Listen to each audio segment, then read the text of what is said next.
Of chronic disease, साइकोसिस and how to cure साइकोसिस। तो last हमने देखा कि सर ने फर्स्ट पैराग्राफ में बताया है कि जो क्रोनिक मियाज़म साइकोसिस है वो बहुत कम जगह पे, बहुत कम डिसीज़ में प्रोड्यूस होता है। ओल्ड टाइम में ये कब डोमिनेट किया और कैसे ओल्ड स्कूल फिजिशियन ने इसको इंटरनली मरकरी देकर या फिर एक्सटर्नली कॉटराइजेशन, बर्निंग, कटिंग या लाइगेचर के थ्रू इसको ठीक करने की कोशिश की थी और उससे उसके क्या वर्स इफ़ेक्ट हुए थे, सर ने ये बताया है। और लास्ट में कंक्लूड किया था कि किसी भी फिगर मियाज को एक्सटर्नल डिस्ट्रक्शन करके हम ठीक नहीं कर सकते और ना ही हम मरकरी देकर उसको ठीक कर सकते हैं। तो अब क्वेश्चन अराइज होता है कि फिर हमें करना कैसे है।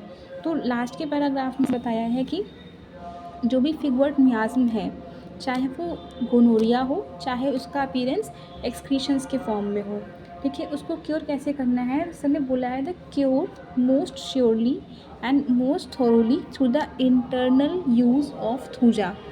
मीन्स ये जो मियाज्म है, चाहे वो गोनोरिया हो के रूप में हो, चाहे वो एक्सक्रीशंस के रूप में हो, उसको बहुत अच्छे से हम ठीक कर सकते हैं थूजा को इंटरनली देके। अब देंगे कैसे, तो डोज क्या रहेगी वो भी सर ने बताया है। Few pellets as large as poppy size, मतलब पॉपी साइज़ के बराबर इनको हम कुछ ग्लोब्यूल्स देंगे जो कि मॉइस्चर करेंगे, उनको डाइल्यूशन से मॉइस्ट करेंगे और फिर उसको पोटेंटाइज करेंगे डेसीलियंथ डिग्री तक। डेसीलियंथ डिग्री को अगर हम ऑर्गेनल ऑफ मेडिसिन में देखें तो वहाँ से हम देखते हैं कि 30 C को ही बोला गया है डेसीलियंथ डिग्री, ठीक है। तो जब हमने ये दे दिया थूजा को इंटरनली, हमने डेसीलियन डिग्री में दे दिया, उसके बाद when these exhausted their action, जब इन्होंने अपना एक्शन एग्जॉस्ट कर लिया, चाहे वो 15 दिन, 20 दिन, 30 दिन, 40 दिन भी लग सकते हैं, उसके बाद हम क्या करेंगे, इस डोज को अल्टरनेट करेंगे नाइट्रिक एसिड के साथ। Alternating dose of nitric acid देंगे, वो भी कैसे देंगे, स्मॉल डोज में देंगे और उसकी पोटेंसी भी क्या रहेगी, डेसीलियन डिग्री तक, मीन्स की 30 पोटेंसी रहेगी। अब नाइट्रिक एसिड को भी हम पूरी तरह से काम करने देंगे, allowed to act as long as, और जब हम ऐसा करेंगे तो उससे क्या होगा, हमारा जो होल साइकोसिस था, चाहे वो गोनोरिया के फॉर्म में हो, चाहे वो एक्सक्रीशन के फॉर्म में हो, वो रिमूव हो जाएगा। तो फर्स्ट हमें क्या करना है, थूजा को देना है इंटरनली। जब थूजा अपना एक्शन एग्जॉस्ट कर लेगी उसके बाद हमें उसको अल्टरनेट करना है नाइट्रिक एसिड की डोज से, ठीक है। ये था थूजा का इंटरनल एप्लीकेशन। तो अब बात करते हैं कि क्या कभी हम एक्सटर्नली इसको अप्लाई कर सकते हैं। तो सर ने बोला है कि हाँ, सिर्फ एक ही केस है जहाँ पे हम थूजा को एक्सटर्नली अप्लाई कर सकते हैं, only in the most inverted and difficult cases, जहाँ पे बहुत ज़्यादा लार्ज फिगवर्ट है, बहुत जो केस है बहुत ज़्यादा डिफ़िकल्ट हो गया है वहाँ पे।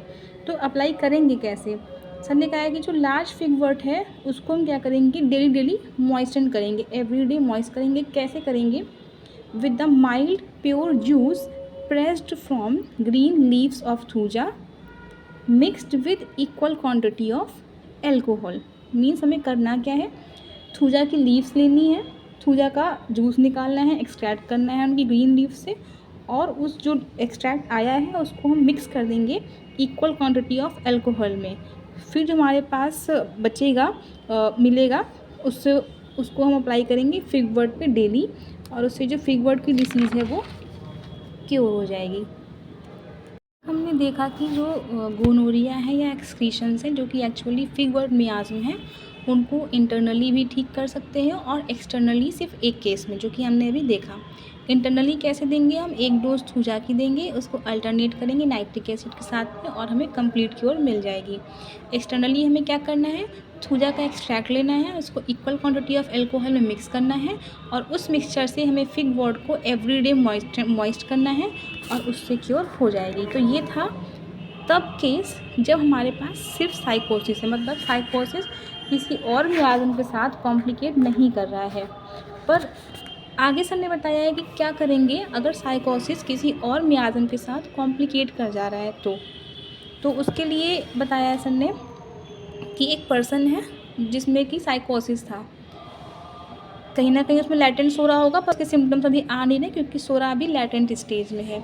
तो जब इसको एलोपैथिक वायलेंट ट्रीटमेंट दिए गए तो जो लैटेंट सोरा अभी तक लैटेंट स्टेट में था वो अब डेवलप्ड सोरा में कन्वर्ट हो जाएगा, और साइकोसिस तो उसमें ऑलरेडी थी ही। तो अब जो डिसीज़ उसके पास जाएगी कॉम्प्लिकेट होके, वो सोरा कॉम्प्लिकेटेड विथ साइकोसिस कॉम्प्लिकेटेड विथ डेवलप्ड सोरा, एक केस ये हो गया।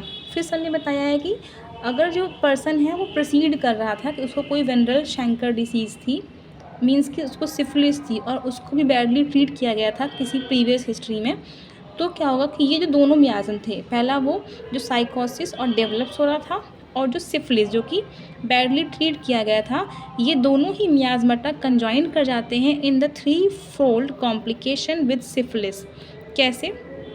तो अब जो पर्सन होगा हमारे पास, पेशेंट होगा, उसमें क्या होगा, साइकोसिस और डेवलप्स हो रहा तो था ही और सिफिलिस भी उसमें आ गया।